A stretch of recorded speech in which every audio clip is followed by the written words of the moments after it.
이 시간에는 성전세 특강이라는 제목으로 본문의 말씀을 살펴보고자 합니다. 최근 우리 교회에서는 주일 오후 예배 시간에 두 번에 걸쳐서 페미니즘 특강을 했습니다. 특강을 하는 이유가 무엇 때문입니까? 현재 시점에서 꼭 알아야 하는 내용이기 때문에 그런 것이죠. 그래서 기존의 프로그램을 잠시 접어놓고 특별 강의 시간을 편성을 하는 것입니다. 예수님께서 하신 특강은 성전세와 관련된 것입니다. 그래서 그 특강의 이름을 뭐라고 한 것이죠? 성전세 특강, 이렇게 명명을 한 것입니다. 이 특강은 주목할 두 가지 사항이 있습니다. 첫째는 공관 복음서들 중에 오직 마태복음에만 이 사건이 나온다는 사실이에요. 두 번째 특징은 수강생이 베드로 한 사람뿐이었다라는 사실입니다. 예수님의 성전세 특강은 두 번째 순환 예고가 있은 직후에 위치하고 있습니다. 그러나 마가복음이나 누가복음을 보게 되면 이 사건이 나오지를 않아요. 예수님의 순환 예고, 두 번째 순환 예고 뒤에 곧장 어떤 사건이 나오냐면 길에서 있었던 제자들의 지위 다툼이 나오는 것을 볼 수가 있습니다. 마가복음과 누가복음의 이런 본문 구성은 제자들이 예수님의 이 순환 예고를 전혀 깨닫지 못했다 하는 것을 두드러지게 보여주는 것입니다. 예수님께서는 예루살렘에 가서 내가 죽어야 한다라고 말씀을 하셨는데 제자들은 그 말씀에 아랑곳하지 않은 채 누가 큰 자냐 하는 것을 두고 길에서 다투었단 말입니다. 예수님의 고난 사역에 대해서 몰라도 너무나 몰랐다 하는 것을 말씀해 주는 것입니다. 거기에 반해서 마태복음에는요, 두 번째 순환 예고와 제자들의 지위 다툼 사이에 바로 이 성전세 관련한 기사가 나오고 있는 것입니다.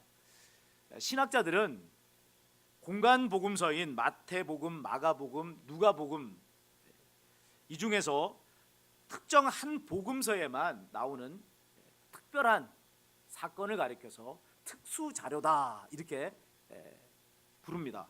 즉 오늘 본문에 나오는 이 성전세 관련 기사는 마태의 특수 자료라 이렇게 말을 하게 되는 것입니다. 각 복음서마다 이렇게 특수 자료가 있는 것은 복음서를 기록할 때 자료들을 수집할 거 아니에요. 그러니까 그 자료의 수집에 차이가 있었기 때문일 수도 있고 또 복음서를 기록하는 저자들의 의도적인 선택 때문일 수도 있는 것입니다. 예수님의 두 번째 순환 예고와 제자들의 지위 다툼 사이에는 여러 가지 사건들이 있었을 거 아니에요. 그만큼 시간 간격이 있었기 때문에 여러 사건들이 있었을 거란 말이에요. 그런데 마가나 누가가 보기에 그것들은 별로 중요한 사건이 아니었기 때문에 과감하게 생략해버렸다 이렇게 말씀을 드릴 수 있습니다. 그러나 마태의 경우는 어떻습니까? 마태가 보기에는 다 생략할 만한 것이 아니었단 말이에요. 한 가지 아주 중요한 사건이 있었어요. 그게 바로 성전세와 관련한 사건만큼은 중요하다라고 생각을 한 것입니다. 그래서 여기 본문에 기록을 한 것입니다. 이런 선택과 생략은요, 역사 기록에도 그대로 적용이 됩니다. 이 역사책에는 역사의 모든 사건들이 다 기록되어 있나요? 아니죠. 역사적으로 가치가 있다고 생각하는 것들만 취사 선택이 되어서 기록된 것이 역사책이에요. 근데 그 취사 선택을 누가 합니까? 역사책에 이 기록될 그 역사적인 사건을 누가 평가하고 그것을 선택하냔 말이에요. 역사책을 쓰는 저자가 그것을 취사 선택을 하는 것입니다. 그리고 그 저자는 자신이 속한 집단에 크게 영향을 받는 거예요. 우리나라 수년 전에 이 국정 역사 교과서 파동이 일어났던 것도 바로 이런 이유 때문입니다. 거기에 기록되는 내용들, 이것이 특정 파벌이나 또 특정 정치 집단의 그 입장을 대변해서 기록해 놓았기 때문에 이것은 정상적인 역사책일 수 없다라고 그렇게 반론을 펼쳤던 것이죠. 자, 그렇다면 오늘 본문의 핵심 포인트는 뭐가 되겠어요? 본서의 기록자인 마태는 어떤 이유에서 본 사건을 이 마태복음서에 기록했느냐 하는 것이죠. 그 이유를 알아보는 것, 이것이 오늘 본문의 키포인트가 되는 것입니다. 마태복음의 1차 독자들 또는 마태가 속해 있었던 집단을 마태 공동체다 이렇게 이제 말을 합니다. 근데 이 마태가 본 사건을 취사 선택해서 기록한 것은 마태 공동체가 알아야 할 중요한 교훈이 여기에 담겨 있기 때문에 그렇게 한 것이다 하는 거죠. 그게 뭘까요? 무엇을 마태는 이 본 사건을 통해서 자신이 속해 있는 마태 공동체에게 또는 1차 독자인 이 마태 공동체에게 그 가르침을 주고자 했던 것일까요? 본문에 명시적으로 그 내용이 나와 있지는 않기 때문에 문맥을 통해서 우리는 그것을 파악해야 하는 것입니다. 성경을 읽을 때 절대적으로 중요한 것이 문맥을 따라 읽는 것이라고 했습니다. 그것의 중요성이 다시 한번 확인되는 것이 바로 오늘 이 본문의 내용이라 할 수 있는 것입니다. 먼저 본문을 중심으로 전후의 사건들을 간략하게 일괄해 봄으로써 본문이 담고 있는 가르침이 무엇인가를 여러분 윤곽을 먼저 잡아보도록 하겠습니다. 예수님께서는 가이사랴 빌립보에서 당신의 사역을 중간 점검하셨어요. 제자들이 예수님에 대해서 바르게 알고 있는지 여부를 확인하시고자 했던 거죠. 베드로가 이 예수님의 질문에 대해 주는 그리스도시요 살아계신 하나님의 아들입니다 바르게 답함으로써 예수님을 만족을 시켰습니다. 이제 예수님의 사역은 다음 단계로 나갈 수 있는 상황이 된 것입니다. 자, 예수님이 행하셔야 될 다음번의 사역은 뭐죠? 제자들에게 고난의 메시아로서의 당신의 사역을 가르치는 것이었어요. 그러나 예수님의 첫 번째 순환 예고는 베드로의 완강한 이 저항에 부딪히고 말았습니다. 절대로 그런 일은 있어서는 안 됩니다 라고 말하면서 베드로가 예수님께서 가시고자 하는 길을 막아선 거예요. 이에 예수님께서는 사탄아 내 뒤로 물러가라 하시면서 베드로를 호통을 치셨습니다. 그리고 누구든지 나를 따라오려거든 자기를 부인하고 자기 십자가를 지고 내 뒤를 따라야 된다라고 제자도를 말씀을 하셨습니다. 고난의 메시아의 사역을 가르치시는 관건은 제자들이 이미 가지고 있었던 정치적 메시아관을 철폐해버리시고 메시아의 고난의 메시아관을 새롭게 정립시키는 데 있다 하는 것을 우리는 알 수 있는 것입니다. 예수님께서는 첫 번째 순환 예고를 하신 지 엿새 후에 변화산에 오르셨습니다. 베드로와 야고보와 요한 세 제자에게 예수님께서 장차 얻으실 영광스러운 모습이 어떤 것인지를 미리 보여주신 거죠. 그리고 또 고난의 메시아로서의 사역이 하나님의 뜻이라고 하는 것도 이 변화산상의 사건을 통해서 확인을 시켜 주셨습니다.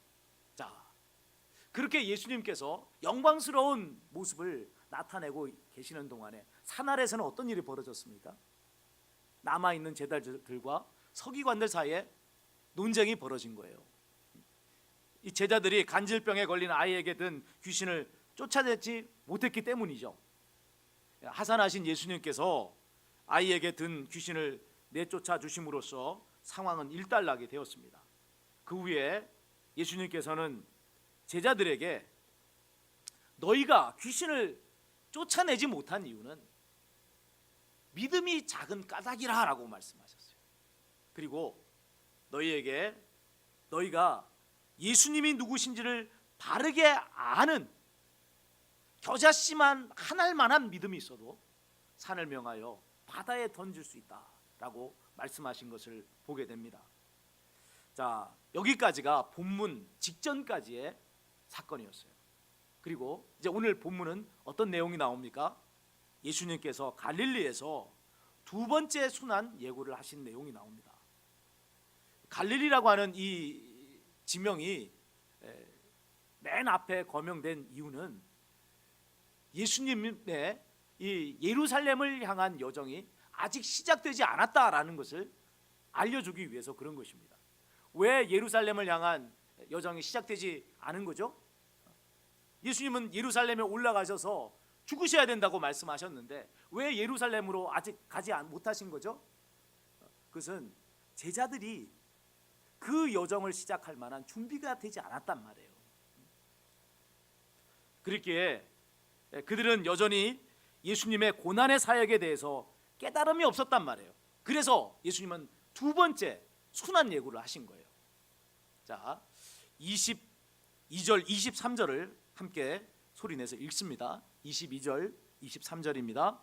갈릴리에 모일 때에 예수께서 제자들에게 이르시되 장차 사람들의 손에 넘겨져 죽임을 당하고 제3일에 살아나리라 하시니 제자들이 매우 근심하더라. 첫 번째 순환 예고와 비교를 해보면 두 번째 순환 예고에서는 장로들과 대제사장들과 서기관들이라는 말 대신에 사람들의 손해라고 하는 말로 대체된 것을 볼 수가 있습니다. 그것 외에는 달라진 것이 없어요. 자, 주석가들 중에는 여기 나오는 이 사람들이라 하는 이 말씀 속에는 가룟 유다의 배신도 포함이 된 것이다, 이렇게 해석을 하는 이들이 있습니다. 자, 그러나 제가 생각하기에는 좀 지나친 해석이다, 좀 많이 나간 해석이다, 이런 생각을 합니다. 두 번째 순환 예고에서도 예수님께서는 신적 수동태를 사용하십니다. 넘기우고 또 죽임을 당하시고 살아나리라, 이게 전부 다 수동태로 기록되어 있어요. 이 신적 수동태를 사용하신 이유는 예수님의 죽으심과 부활의 모든 사건이 다 하나님의 주권적인 다스림 하에서 진행되는 것이다 하는 것을 보여주는 것입니다. 예수님은 죽으실 것입니다. 그러나 제3일에 부활하시죠. 이 전체를 합쳐서 뭐라고 말하냐? 이거 전체를 합쳐서 복음이다, 이렇게 말해요. 예수님이 죽으실 것이다, 이것만이 말하면 그 복음의 절반만 아는 거예요. 예수님이 부활하셨다, 이것만 말해도 복음의 절반만 말을 하는 것입니다. 이 예수님의 죽으심과 부활이 합쳐질 때, 하나의 세트가 될 때, 이게 온전한 복음이 되는 것입니다. 자, 여러분은 예수님께서 여러분의 죄를 대신 지시고 죽으신 걸 믿으세요? 그 예수님의 죽으심으로 인해서 우리의 죄의 문제가 해결됐다는 것을 믿으십니까? 그러면 그것을 믿으시는 근거가 뭐예요? 내 죄의 문제를 예수님께서 십자가에서 해결해 주셨다는 것을 믿을 수 있는 근거, 그게 뭐냐는 거예요. 그것이 바로 예수님의 부활인 거죠.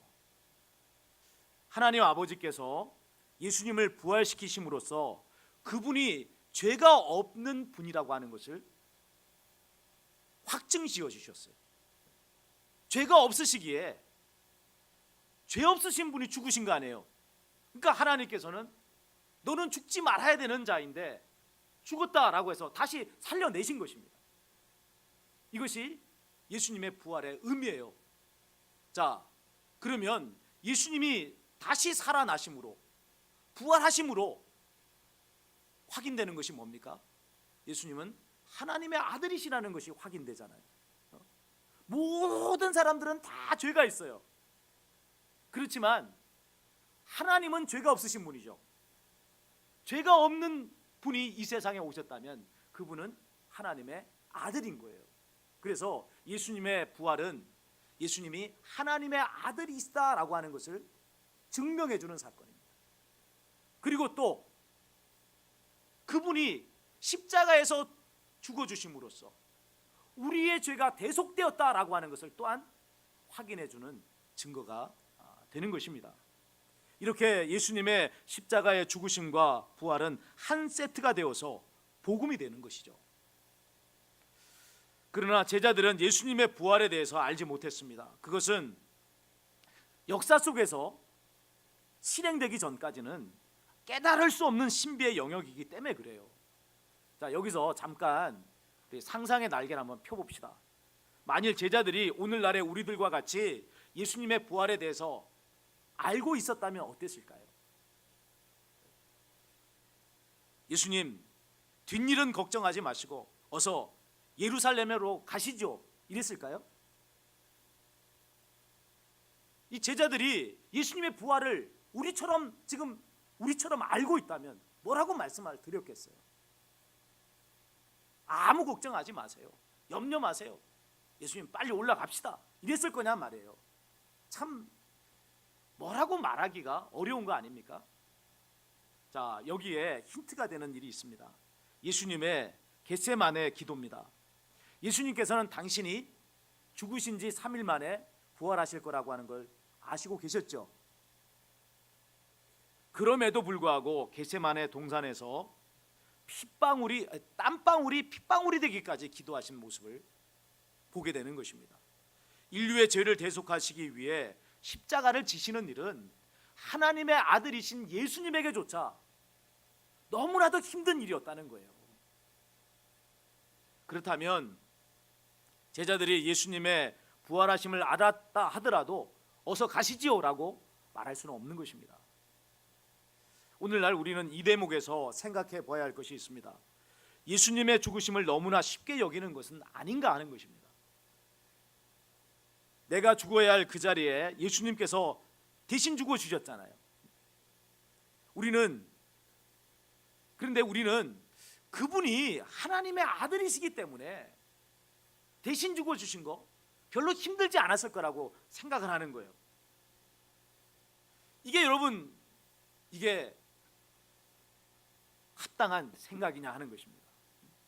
하나님의 아들이시기 때문에 그분은 죽는 것도 별로 어렵지 않으실 것이고 십자가에 고난당하신 거 그거 아무것도 힘들지 않으셨을 거다. 이게 옳은 생각일까요? 여러분, 예수님의 십자가의 고난을 뼈저리게 받아들일수록 부활의 기쁨은 더 커집니다. 십자가 앞에서의 절망이 무한대가 될수록 새 사람이 되었다고 하는 이 감격과 감사는 무한대가 되는 거예요. 본문의 제자들이 오늘날의 우리가 보기에 한심함에도 불구하고 예수님의 부활 후에는 우리의 믿음을 능가해서 강력한 믿음의 사도들이 됐던 이유가 여기 있는 것입니다. 예수님을 메시아로 알고 모든 것을 걸었던 그들이기에 예수님의 십자가의 죽으심을 바라보고는 그들은 한없는 나락을 경험했습니다. 모든 것을 잃은 것 같은 절망을 경험했단 말이에요. 거기에 비례해서 예수님이 부활하셨을 때는 그 기쁨이 너무나도 컸던 것이죠. 자, 다시 본문으로 한번 돌아가 봅시다. 예수님의 두 번째 순환 예고에 대한 제자들의 반응은 뭐였습니까? 매우 근심하더라 였습니다. 예수님의 부활에 대해서 알지 못하였기 때문에 제자들이 보일 수 있는 당연한 반응이죠. 그들의 이 귀에는 예수님이 죽으실 거라고 하는 말씀만 들려오는 것이 제3일에 부활하실 거라고 하는 말씀은 들어오지 않는 거예요. 그것은 자신들이 깨달아 알지 못하는 영역이라 이 말이에요. 그러나 제자들의 이 반응은 첫 번째 순환 예고와 비교해 보면 발전하는 것입니다. 첫 번째 순환 예고 때는 어떤 일이 있었어요? 베드로가 어떻게 했습니까? 예수님을 붙들고 항변한 것입니다. 절대로 그런 일은 있어서는 안 됩니다 하고 길을 막아서고 예수님을 붙들고서는 크게 예수님을 책망을 했어요. 이게 첫 번째 순환 예고 때 있었던 제자들의 반응이었습니다. 그러나 지금은 달라졌죠. 어떻게 바뀌었습니까? 매우 근심하였다라는 것입니다. 예수님의 고난 사역을 점차 받아들이기 시작했다라고 하는 증거인 것입니다. 하나님께서 그들이 깨달을 수 있도록 인도하고 계시는 것입니다. 그렇지만 그 갈 길은 여전히 멀기만 했습니다. 성전세와 관련한 이어지는 사건이 보여주는 것이 이것입니다. 예수님의 일행이 가버나움에 도착하였을 때 반세계를 받는 자들이 베드로에게 아주 심각한 질문을 던졌습니다. 너의 선생은 반세계를 내지 아니하느냐라고 질문한 것입니다. 자, 반세기라고 하는 것은요, 이 20세 이상의 이스라엘 남자들이 1년 1차 내는 성전세를 일컫는 말입니다. 이 성전세는 출애굽기 30장에 나오는 생명의 속전에서 유래한 것이고요, 그것이 느헤미야 때에 1년 1차 성전을 유지하고 보수하는 비용으로 내는 연례 헌금이 되었습니다. 질문을 받은 베드로는 그 자리에서 내신다라고 대답을 합니다. 베드로가 잠시의 지체도 없이 자기의 스승인 예수님께서 성전세를 내신다라고 대답을 했던 이유가 무엇 때문일까요? 성전세는 이스라엘 남자, 성인 남자면 누구나 다 내는 것이 당연한 일이기 때문에 베드로는 주저없이 내신다라고 대답을 한 것입니다. 그러나 그것은 베드로가 예수님을 제대로 알지 못하고 있다는 증거인 거예요. 그가 집에 들어갔을 때 예수님께서 그의 잘못된 생각을 교정해 주셨습니다. 자, 뭐라고 말씀하시느냐면, 시몬아, 내 생각은 어떠하냐? 세상 임금들이 누구에게 관세와 국세를 받느냐? 자기 아들들에게냐 타인에게냐? 베드로가 대답합니다. 타인에게니이다. 자, 이에 예수님이 답하십니다. 그렇다면 아들들은 세를 면하리라. 이게 무슨 말씀이죠? 무슨 이야기예요? 여러분, 성전의 주인은 하나님이시잖아요. 하나님 아버지시잖아요. 그런데 이 예수님은 어떤 분이죠? 하나님 아버지의 아들이란 말이에요. 심지어는 성전 자체이신 분이 바로 예수님입니다. 그러면 예수님께서 성전세를 내셔야 됩니까? 내시지 말아야 됩니까? 내시지 말아야죠. 예수님은 하나님의 아들이고 성전 자체이신 분이기 때문에 그분이 성전세를 내는 것은 말이 안 되는 거잖아요. 아니, 세상의 임금도 국세와 관세는 자기 아들들에게 받지 않고 타인에게만 받을 뿐인데 하물며 하나님의 아들이신 예수님이 성전세를 왜 냅니까? 성전 자체이신 분이 왜 성전세를 내느냐는 거예요. 이게 지금 예수님께서 베드로에게 말씀하시는 내용입니다. 그리고 이어지는 말씀이 대단히 중요한데요, 함께 27절을 읽도록 하겠습니다. 27절입니다. 그러나 우리가 그들이 실족하지 않게 하기 위하여 내가 바다에 가서 낚시를 던져 먼저 오르는 고기를 가져 입을 열면 돈 한 세겔을 얻을 것이니 가져다가 나와 너를 위하여 주라 하시니라. 예수님은 하나님의 아들이심에도 불구하고 성전세를 내시겠다는 거죠. 왜 성전세를 내시겠다고 말씀합니까? 그들을 실족하지 않게 하기 위해서입니다. 실족하다라고 하는 말은 장애물을 두어서 걸려 넘어지게 하다 하는 뜻이에요. 또 버리다, 배척하다 하는 뜻도 있습니다. 자, 문맥을 따라서 예수님의 이 말씀을 정리해서 말씀드리면 이런 것입니다. 예수님께서는 하나님의 아들이시기에 성전세를 내시지 않는 것이 마땅합니다. 그렇지만 성전세를 받는 자들을 비롯한 사람들이 예수님을 오해해서 배척하고 불신하게 되는 불상사를 막기 위해서 성전세를 내겠다라고 말씀하신 것입니다. 자, 그런데 성전세를 마련하신 방법이 기적적입니다. 베드로에게 바다에 가서 낚시를 던져 먼저 오르는 고기의 입을 열라고 하신 겁니다. 그러면 거기 한 세겔짜리 금화가 있을 터인데 그것을 가져다가 나와 너의 성전세를 내라, 이렇게 말씀을 하셨어요. 도대체 이게 무슨 경우일까요? 마귀의 그 강력한 유혹에도 넘어가지 않으셨던 예수님께서 고작 반세겔 되는 성전세를 내시겠다고 기적을 행하시고 있는 것 아니에요. 왜 그렇게 하셨을까요? 그 일은 기적을 행하셔야 할 만큼 중요한 일이었기 때문에 그렇습니다.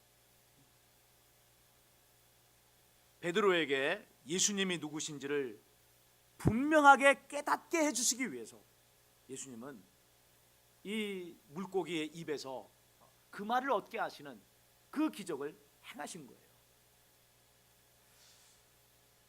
베드로는 이 기적의 사건을 통해서 예수님께서 하나님의 아들이시다라고 하는 사실을 깊이 깨달을 수가 있었습니다. 자, 그러나 본문의 핵심 메시지는 이것이 아닙니다. 예수님께서는 당신이 성전세를 내시는 것이 그들로 실족하지 않게 하기 위해서라고 말씀을 하셨습니다. 그랬거니와 이어지는 18장의 말씀을 보면 실족하게 하는 일과 관련한 엄한 경고의 말씀이 바로 나옵니다. 이 마태복음 18장 6절 7절 말씀을 함께 봉독해 보겠습니다. 18장 6절 7절입니다. 소리내서 읽습니다. 누구든지 나를 믿는 이 작은 자 중에 하나를 실족하게 하면 차라리 연자 맷돌이 그 목에 달려서 깊은 바다에 빠뜨려지는 것이 나으니라. 실족하게 하는 일들이 있음으로 말미암아 세상에 화가 있도다. 실족하게 하는 일이 없을 수는 없으나 실족하게 하는 그 사람에게는 화가 있도다. 자, 우리가 읽은 이 본문의 말씀은요, 제자들 간에 일어났던 큰 자 다툼을 책망하시면서 예수님이 주신 말씀이에요. 큰 자가 어떤 사람일까요? 어떤 자가 큰 자죠? 큰 자는 지극히 작은 자 하나를 실족하지 않도록 자기를 낮추어서 섬기는 자가 큰 자다라고 말씀하시는 겁니다. 우리 17장 25절과 또 27절에는요, 먼저라고 하는 이 말이 거듭해서 나옵니다. 먼저, 예수님께서 먼저 베드로에게 물으시고 말씀하십니다. 또 먼저 오르는 물고기에서 한 세겔을 건지게 하십니다. 먼저라고 하는 말이 반복해서 자꾸 나와요. 이 말씀이 나오는 이유가 무엇 때문일까요? 예수님의 먼저 섬기심, 먼저 오르는 고기, 그리고 여러 제자들 가운데 먼저 제자된 베드로. 무슨 이야기냐면 먼저 된 자는, 곧 천국에서의 큰 자는 섬기는 자가 되어야 한다 하는 것을 말씀을 하시는 것입니다. 이것이 당시 마태 공동체에게 주는 메시지였어요. 이 마태 공동체가 처한 현실적 문제는 성전세를 내느냐 마느냐 하는 문제였습니다. 그들은 예수님을 믿고 구원 얻은 하나님의 자녀들이 됐잖아요. 하나님의 아들들이 된 사람들 아닙니까? 그 상황에서 여전히 성전은 있었단 말이에요. 그러면 이 성전세를 내야 됩니까? 하나님의 아들들인데. 그리고 이미 예수님께서 십자가에 달려 돌아가심으로 구원의 역사를 이루셨단 말이에요. 더 이상 성전은 의미가 없어져 버렸어요. 근데 거기에다가 성전세를 내야 되는 겁니까? 바로 이것이 이 마태 공동체가 처해졌고 질문했던 중요한 숙제였단 말이에요. 이에 대해서 복음서 저자인 마태는 본문에 나오는 예수님의 모범을 통해서 먼저 구원 얻은 자로서 이 성도들은 사람들이 실족하지 않게끔 해야 한다라고 가르치고 있는 것입니다. 성전세를 내는 것이 실족하지 않게 하기 위해서 할 수 있는 일이라고 말씀을 하고 있는 거죠. 꼭 성전세의 문제가 아니더라도 우리는 예수님의 모범을 통해서 어떻게 하나님의 일을 감당할 것인가 하는 것을 배우게 됩니다. 우리가 생각하기에 하나님의 일은 너무나도 크고 너무나도 중요한 일 아닙니까? 그렇기 때문에 그 일을 행하는 데 있어서 얼마간의 희생은 감수할 수 있잖아요. 만약에 어떤 희생이 생겨야 된다면 뭐 어쩔 수 없는 일이라고 생각하게 되는 것 아닙니까? 성전세를 받는 자들과 같이 별 볼 일 없는 자들이 어떻게 생각하든지 간에 우리는 우리에게 맡겨주신 하나님의 일을 하면 된다는 거예요. 그런 생각을 하게 되는 것 아니겠습니까? 그래서 모든 것이 하나님의 것이기 때문에 남의 집 담벼락에 교회 포스터 붙여도 되는 것이고, 또 남들이 불쾌하게 여기든 말든 지하철에서 예수천당 불신지옥하고 외쳐도 상관없는 것이다, 이렇게 생각할 수 있다는 겁니다. 물론 지하철에서 예수천당 불신지옥 외쳤던 거, 그거 과거에는 그것이 가능했어요. 그때는 그것을 충분히 사람들이 용인하고 받아들일 수가 있었습니다. 그러나 지금은 아니잖아요. 지금은 지하철에서 예수천당 불신지옥 외치면 사람들이 싫어하잖아요. 경범죄에 걸리지 않습니까? 그럼에도 불구하고 전도하는 것이 하나님의 일이니 남이 어떻게 여기든 나는 전도하겠다, 이렇게 해도 되느냐는 거예요. 과연 이 시대에 예수님께서 오셔서 하나님의 일을 하신다면 어떻게 하실까 하는 것을 생각해 볼 필요가 있습니다. 사람들이 실족하지 않고 구원에 이를 수 있도록 그들의 눈높이로 자신을 낮추셔서 사역할 거라, 이 말이에요. 이것이 오늘 본문이 우리에게 가르쳐주고 있는 말씀 아닙니까? 예수님께서 감당하신 고난의 사역의 본질 또한 이런 것이에요. 예수님이 왜 십자가를 지셨습니까? 자기를 낮추어서 우리를 구원하시기 위해서. 그래서 십자가 지신 거 아니에요? 그렇다면 먼저 구원 얻은 자로서 우리는 아직 구원받지 못한 자들을 불쌍히 여기며 그들이 실족하지 않고 구원에 이를 수 있도록 섬기는 자가 되어야 한다는 거예요. 내가 먼저 구원 얻은 성도들의 섬김을 통해서 구원 얻은 자가 된 까닭에, 또 예수님께서 먼저 섬겨주심으로 모든 인류가 죄에서 구원받게 된 그 놀라운 구원의 길이 열리게 되었기 때문에, 그러기에 우리 또한 예수님께서 하셨던 것처럼, 나를 먼저 섬겼던 구원 얻은 성도들이 그렇게 했던 것처럼 우리 또한 나를 낮추어서 섬기는 자가 되어야 하는 것이 우리가 해야 될 일인 것이죠.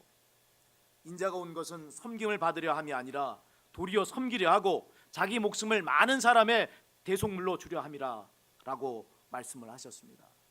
여러분, 이 사실을, 이 예수님의 말씀을 마음에 깊이 새기시고 우리에게 주신 영혼들을 살려내는 섬김의 사역을 충성스럽게 감당하시는 저와 여러분이 되시기를 주님의 이름으로 축원을 드립니다.